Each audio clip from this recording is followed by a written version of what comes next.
Sometimes it's not the devil. Sometimes it's you. Sometimes you just won't step out on faith. Look, you cannot be afraid.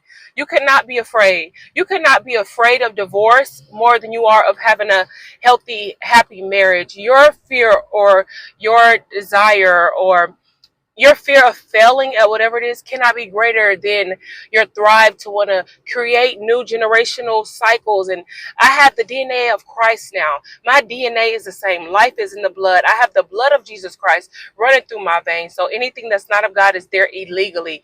Jesus Christ has given us everything that we need according to his divine power. He's given us what we need. We don't have to be fearful of the unknown. Whatever your greatest fear is as the reason why you won't step out on faith and accomplish something. No, your desire for legacy, to see something different than what your mother did, your father did, your siblings did, to birth something new. Not only that, but for your story of faith to inspire others and to touch others.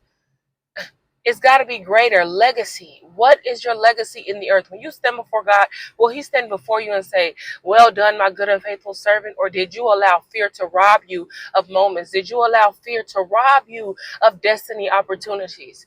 So sometimes it's not the devil. Sometimes it's you. You are fearful, too fearful to step out. Step out, be bold, be yourself.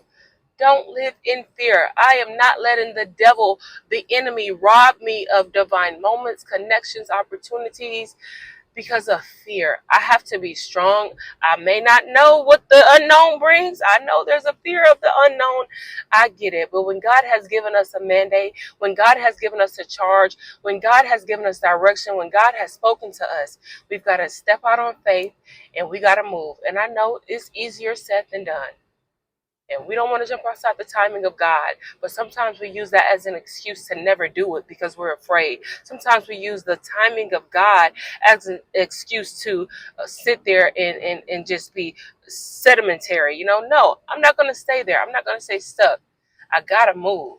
God's Ruach breath is life giving. It gives life. It empowers us. And it empowers us to do what we must do. We can't be stuck or fearful of what if goes wrong.